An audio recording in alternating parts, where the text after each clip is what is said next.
Fala pessoal, tudo bem com vocês? E aí, estão perdidos? Não sabem como é que faz a estrutura de um TCC? Fiquem tranquilos, porque nesse vídeo eu vou explicar pra você como é que é a estrutura de um trabalho de conclusão de curso. Vem comigo sem enrolação. Bom pessoal, vamos lá então. A estrutura geral do trabalho de conclusão de curso, do TCC. Eu me baseei para elaborar essa aula para vocês, né, na última atualização da Associação Brasileira de Normas Técnicas, que eu falei para vocês que é a que dita a maioria das regras, normas, né, para ser seguidas, padronizadas no Brasil, tá bom? A nível de graduação, pós-graduação, ou seja, a maioria dos trabalhos de conclusão de curso seguem ela. Por isso eu trouxe para vocês ela hoje. E vou mostrar para vocês uma estrutura geral, tá bom? Vamos lá entender. Eu trouxe essa imagem aqui, essa imagem de livros, para poder dizer para vocês que o TCC ele tem essa estrutura, essa característica também. Ou seja, ele tem uma capa, ele tem uma lombada, quando ele está impresso, né, no formato impresso, e ele tem aqui um miolo. Ah, Amanda, mas o que você quer dizer com isso? Eu quero dizer que o trabalho de conclusão de curso, ele também é semelhante a um livro, no sentido de que ele também tem uma parte externa, essa parte que a gente vê pro lado de fora, que vai proteger o livro e trazer informações do que está dentro desse livro, que é o conteúdo interno dele, a parte interna. Então, o TCC também se assemelha a isso. Ah, Amanda, mas como assim? Então tá, vou explicar para vocês de forma bem tranquila. Quando a gente pega um livro, a capa dele e a parte lateral dele traz informações, não trazem? Então, no TCC é daquela forma também. Quando você vai imprimir seu TCC, encadernar ele, certo? Você vai ter lá a capa, que vai proteger e tem informações sobre o texto, aliás, sobre a parte interna, né, do seu trabalho, e você também vai ter a parte lateral, que é a lombada, seria isso daqui, que eu falei para vocês, ó, essa lateral aqui, certo? Assim como o livro. Então, não é difícil você entender que a parte externa seria isso e que a parte interna do TCC é o miolo dele. É aqui dentro que vai ter os elementos textuais, pré-textuais e pós-textuais, que a gente vai estar vendo nos próximos slides, beleza? Conseguiram entender essa analogia? Em relação à parte externa, eu estava comentando com vocês, a parte externa ela tem basicamente a capa e a lombada. Na capa, a gente tem alguns tipos de informações que são necessárias e eu já adianto para vocês que a capa é um elemento obrigatório. Sempre deve ter uma capa no seu trabalho de conclusão de curso, tá bom? Até é bom para lembrar de falar para vocês que no trabalho de conclusão de curso, no TCC, tem elementos que vão ser obrigatórios e outros que são opcionais, que você pode enriquecer seu trabalho ou fazer se você tiver desejo, mas eles não são cruciais, tá bom? Mas alguns deles sim, são cruciais, pontuais e devem ser inseridos de acordo com a norma da ABNT de 2011, tá bom? A última atualização que teve em relação à estrutura geral de trabalhos acadêmicos. Então, na capa, Amanda, o que eu preciso ter? Eu preciso ter um nome, deixa eu colocar aqui uma setinha para ficar melhor para mostrar para vocês. Preciso ter um nome, né? Ficou péssimo essa setinha, né? Vamos apagar aqui, fazendo mais bonitinha. Tem o nome da instituição de ensino que você estuda, que você está cursando, sua graduação, pós-graduação ou outro, né? Vai ter logo abaixo o nome do autor, o título, e se houver subtítulo, vai ter esses dois pontos antes para poder dizer que o subtítulo ele é após o título e além disso ele é submisso ao título, tá bom? Ele, digamos assim, vai complementar o título. E não tem necessidade de ter ele, mas se tiver, ele tem que ser feito dessa forma. Mas a gente vai ver isso na prática em um outro vídeo, ainda vou gravar e mostrar para vocês exatamente cada uma dessas estruturas na prática, beleza? Vou pegar alguns exemplos e quero mostrar isso para vocês, para ficar mais fácil. Outra coisa que pode ter também, se o seu trabalho ele tiver mais que um volume, pode ser que você tenha que colocar esse número lá. Na verdade, se tiver, você vai ter que colocar, tá bom? Volume 1, volume 2, se você tiver continuidade nesse trabalho que você está produzindo, beleza? Além disso, você também tem que colocar o local, né, a cidade, onde fica a instituição de ensino que você está cursando, e o ano de depósito. Esse ano de depósito nada mais é do que o ano de entrega do seu trabalho, tá bom? De capa seria mais relação a isso. Vamos ver agora a lombada. A lombada, como eu falei para vocês, também é um elemento externo, né, semelhante ao que eu mostrei para vocês ali naqueles livros, para vocês entenderem. Só que ele não é um elemento obrigatório. Como ele fica na parte lateral ali, ele só vai ser visto se ele for impresso, certo? Se esse livro for impresso e for encadernado. Porque aí essa lombada vai dar estrutura para colocar ali o miolo, que seria a parte interna de um trabalho de conclusão de curso, tá bom? Mas se você tiver, né, se você for encadernar e for fazer a lombada, você vai ter que colocar o que, Amanda? O nome, o título e subtítulo, né, com esses dois pontinhos aqui.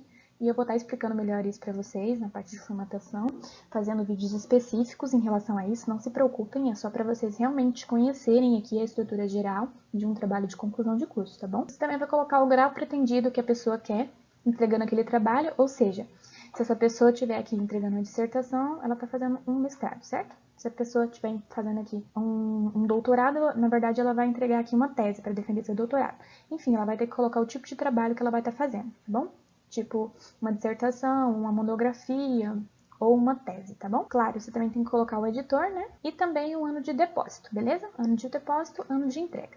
Beleza? Tá, Amanda, mas agora qual é a parte mais interessante, né? A parte externa, pessoal, ela basicamente vai te dizer o que vai ter nessa parte interna, dar informações de quem escreveu essa parte interna, mas é aqui dentro que vai estar a riqueza do seu conteúdo. E essa riqueza ela vai ser dividida em 3 partes. Uma parte que a gente chama de pré-textual, que vem antes realmente do texto em si, entendeu? Que vai ser a sua pesquisa, seja ela teórica e ou prática. E depois a gente tem a parte interna em si, que é essa parte que eu estou falando para vocês, que é a parte textual em si, que você vai desenvolver a sua pesquisa. E a parte pós-textual, que vai complementar a sua pesquisa. Também vai, onde vai estar as referências, anexos, apêndices que a gente vai ver já já, tá bom? Então vamos lá iniciar a parte interna.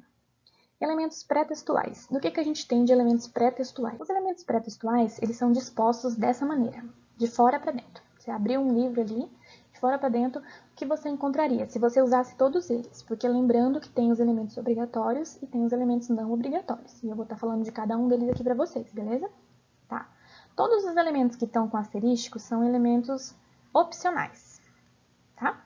Mas eu vou estar falando cada um deles para vocês assim, e não se preocupem com isso agora, tá bom?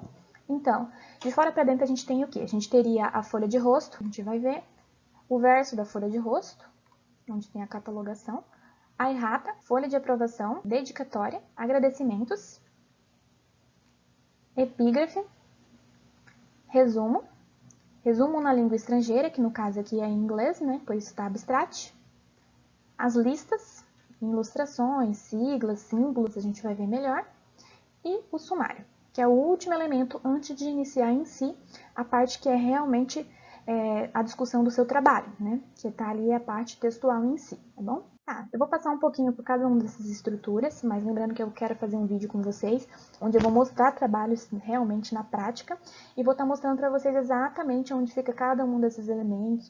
Vai ter uma outra aula também acerca de a formatação mesmo, onde eu vou mostrar como é que você vai formatar, qual é o espaço que você tem que dar, todas essas coisas também, então não se preocupem com isso agora, tá bom? Só mesmo para vocês conhecerem cada um dos elementos que podem compor o seu trabalho. A folha de rosto ela é obrigatória, como a gente viu. Então, todo trabalho vai ter que ter uma folha de rosto, beleza?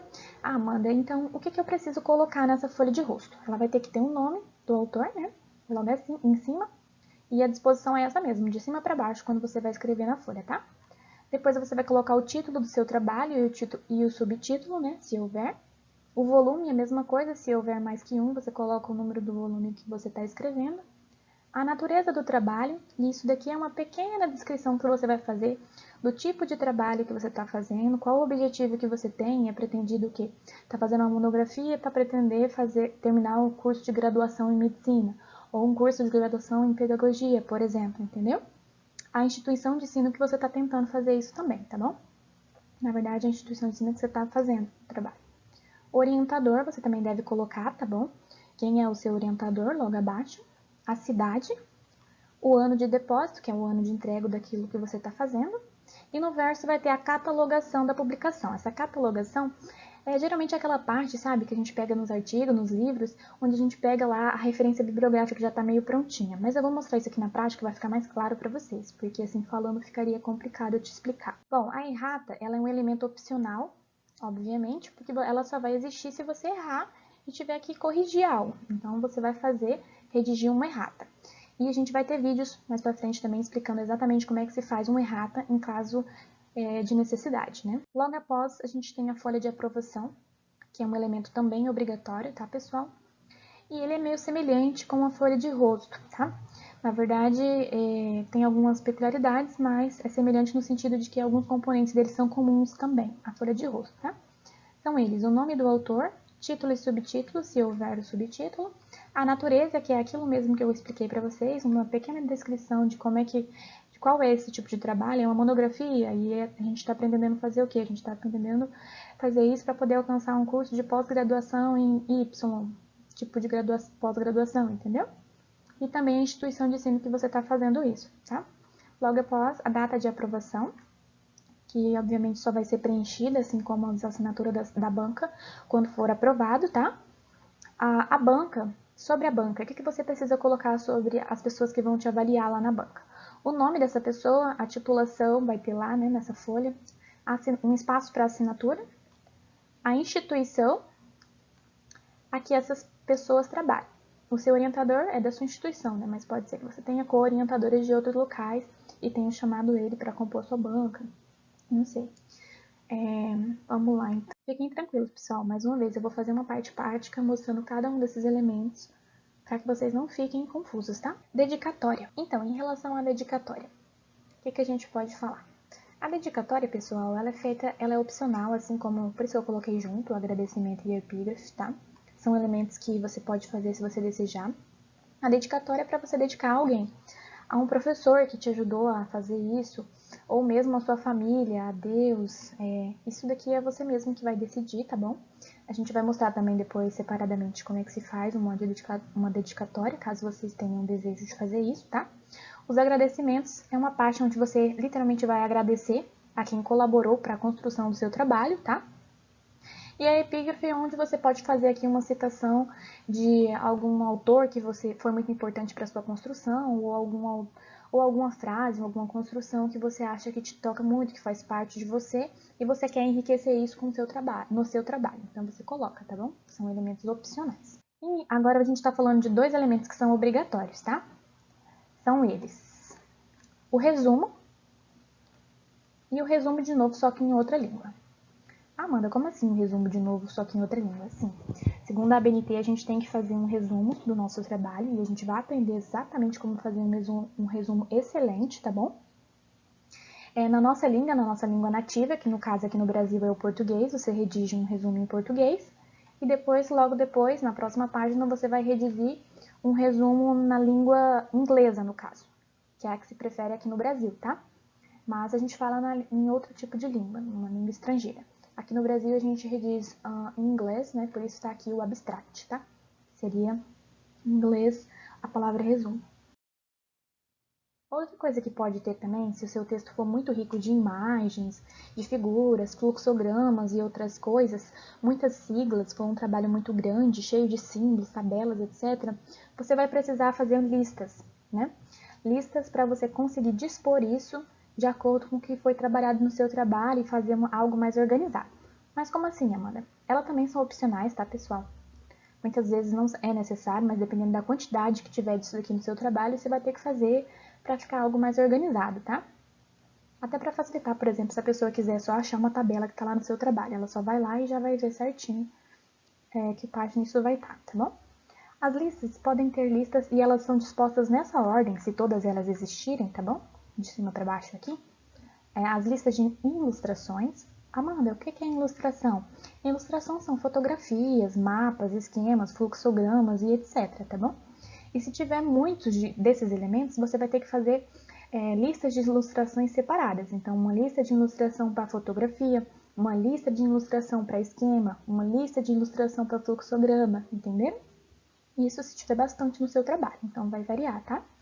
Depois você pode colocar uma lista de tabelas, e você vai lá colocar a sua tabela e a gente vai ver como é que isso fica disposto e organizado na hora que a gente vai escrever isso no trabalho científico, tá? Logo depois a gente também tem ali uma lista de abreviaturas. Se a gente começar a usar muitas abreviaturas, é necessário inserir aqui uma lista de abreviaturas, porque talvez o seu leitor ele não tenha conhecimento daquela abreviatura em específico que você usou. Isso pode comprometer, sim, o compreendimento dele. Então, você pode enriquecer seu trabalho colocando, sim, uma lista de abreviaturas, tá? Uma lista de siglas como a ABNT, Associação Brasileira de Normas Técnicas. A pessoa pode ser que ela não saiba o que é isso, então ela vai lá na lista de sigla e lá vai estar descrito o que significa aquela sigla, tá bom? E a lista de símbolos, caso você precise usar símbolos, lá você também pode fazer uma lista, né? E colocar o símbolo e dizer o que esse símbolo quer dizer, explicar esse símbolo, tá bom? São elementos opcionais. Por último, antes de entrar para a parte realmente textual, ainda na parte pré-textual que a gente está trabalhando aqui, tudo é parte pré-textual, viu, pessoal? Seria o sumário, tá? O sumário ele vai organizar e dispor como é que os elementos textuais vão aparecer no seu trabalho, né? Como é que os elementos posteriores vão estar aparecendo. E ele é um elemento obrigatório e tem sim uma norma só para falar sobre sumário, tal a sua importância e devido à organização que deve ter. E a gente vai ter uma aula para falar só disso também, tá bom? Agora sim, agora a gente vai aqui para os elementos textuais, beleza? Vem comigo. Em relação aos elementos textuais, a gente tem 3. Introdução, desenvolvimento e conclusão. Certo? É algo que não varia tanto, porque a gente trabalha assim mesmo quando a gente constrói um trabalho, né, acadêmico. Essa parte, pessoal, ela vai ser melhor descrita em outros vídeos, porque são partes extremamente importantes, obviamente, do seu trabalho, e ela vai ser descrita e bastante esmiuçada para vocês, então não fiquem preocupados, tá? Só trouxe aqui mesmo para falar para vocês que a gente tem, então, essa parte externa, que seria essa parte pré-textual, na verdade, desculpa, onde a gente tem todos esses elementos que eu acabei de citar. Tem a parte do meio textual em si, onde você vai discorrer sobre o seu trabalho, seja ele teórico ou prático. E depois a gente vai entrar por último, aqui, né, seria a introdução, o desenvolvimento e as considerações finais. Agora, pessoal, na última norma que teve em relação aos artigos, a BNT já trouxe que é o termo, pelo menos na parte de artigo lá, ficou bem claro isso, tá? Que vai ser usado considerações finais. Tá? Se eu optar por usar isso. Então, nos artigos científicos, quando eu trazer para vocês sobre tudo, eu vou deixar já bem claro isso. Nem vou trazer conclusão, já vou trazer considerações finais. Elementos pós-textuais, então. Falamos dos pré-textuais, falamos dos textuais e vamos falar agora um pouquinho dos pós-textuais. Quais são eles, Amanda? Também, aqui, ó, nessa ordem que eles vão aparecer, tá? Logo depois dos elementos textuais, a gente vai ter as referências, né? Que foi da onde você tirou, quais os trabalhos individuais você pegou para fazer a construção das suas ideias no seu trabalho, tá? E isso é um elemento obrigatório, na verdade, desses elementos pós-textuais, a referência é a única que é obrigatória. Logo depois você pode colocar um glossário, depois um apêndice, anexo e índice. Na verdade aqui, pessoal, a gente coloca primeiro anexo, apêndices, tá? Depois glossário e índice. Geralmente é assim que vem, sobretudo segundo as normas agora de 2011, a última atualização, tá bom? Mas, enfim, vamos entender cada um desses elementos. Bom, a referência eu já expliquei para vocês, né? Acredito que, como acadêmico, vocês tiveram que construir muitas referências, porque nas apresentações em slides a gente usa muito. Quando a gente vai construir qualquer tipo de texto, tem que ser referenciado. E as referências, elas são bastante importantes e vai ter uma aula específica para falar sobre elas. Haja visto que é uma aula que vai ser um pouco longa e que eu quero mostrar bastante exemplo para vocês para ficar bem claro, tá bom? Aqui eu coloquei confrontando o anexo com o apêndice. Por quê? São elementos que vão vir para complementar a argumentação do seu trabalho, né? E o anexo, a diferença de anexo e apêndice é que o anexo é algo feito por terceiro, ou seja, é lá um questionário que você pegou já de uma pessoa que já estava validada e que é diferente de um apêndice, por exemplo, quando você teve que construir um material para fazer a sua pesquisa, entendeu? Quando a gente constrói um material, a gente está fazendo ali um apêndice. A gente vai ter que anexar ele na forma de apêndice, tá? Até fica estranho falar anexar, né? E o anexo em si é também um material que vai complementar a sua argumentação, pode ser um questionário ou alguma coisa que você tenha pegado para poder contribuir para a sua enriquecer, na verdade, conseguir fazer a sua argumentação, até mesmo a sua pesquisa, e aí você vai referenciar isso lá como um anexo, tá? Aí vai ser colocado anexo 1, 2, 3, mas isso eu vou descrever melhor para vocês num vídeo mais prático para ficar mais tranquilo de se entender, tá bom? Glossário.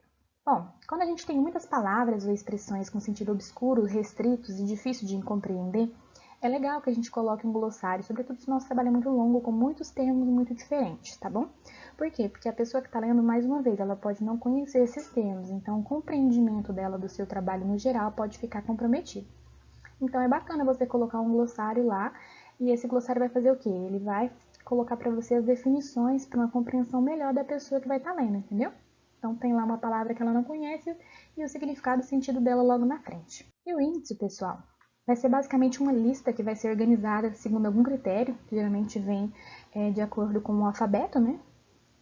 Vai ser listado essas palavras, esses termos, para que fique mais fácil para a pessoa depois, se ela quiser achar uma palavra em específico, tipo, lá no texto inteiro, onde é que está a palavra sustentável, entendeu?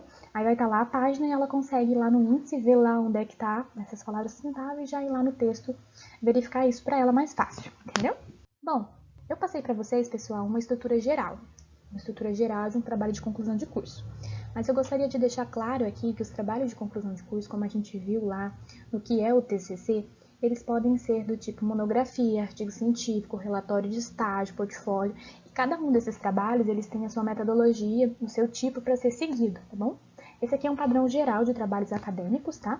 Mas, ele é muita cara, na verdade, ele é bem o estilo da monografia, é clássico da monografia, por isso que eu coloquei aqui monografia versus artigos, que é os principais que a gente tem de trabalho de conclusão de curso no nosso país, né? A monografia, pessoal, ela é esse clássico padrão que eu acabei de descrever para vocês, beleza? Agora, o artigo científico, ele tem suas peculiaridades. Ele, então, já não tem exatamente essa estrutura que eu passei para vocês. Ele vai compor essa estrutura, mas alguns elementos que são obrigatórios aqui não vão ser obrigatórios no artigo, tá bom? Ele dispensa, porque o artigo tem outra característica, tá bom? É um material mais compacto e eu vou estar explicando isso para vocês em uma outra aula especificamente para falar o que é o artigo e a estrutura do artigo, tá bom? Por conta dessa sua especificação. Ele é diferente e assim até a Associação Brasileira de Normas Técnicas fez uma norma só para ele, né? Que é a 6.022, que foi agora publicada a última, né, atualização dela em 2018, tá? E eu vou estar trazendo ela aqui para vocês, para a gente entender exatamente como vai funcionar. Bom, pessoal, por hoje seria isso com vocês, tá? Deixa o comentário de vocês aqui embaixo, fala se vocês gostaram desse vídeo, como é que vocês querem que faça os próximos vídeos, se esse estilo de vídeo atraiu vocês, se vocês, na verdade, gostaram, entenderam dessa forma, né? Eu resolvi trazer assim para que vocês tenham tempo de estar copiando, vendo e copiando, né? Porque eu sei que muitos de vocês gostam de estar copiando. Eu também sou aluna, também gosto de fazer isso, então eu pensei nesse sentido, tá bom? E mais uma vez eu gostaria de dizer para vocês se inscreverem no canal, tá bom? Dá like nesse vídeo, se inscrevam no canal, ative as notificações, porque assim, tudo que a gente produzir, você vai ter de primeira mão, beleza? E a gente vai estar trazendo tudo isso aqui melhor trabalhado em breve, então fica atento aí. Um grande abraço, um beijo e até a próxima, pessoal!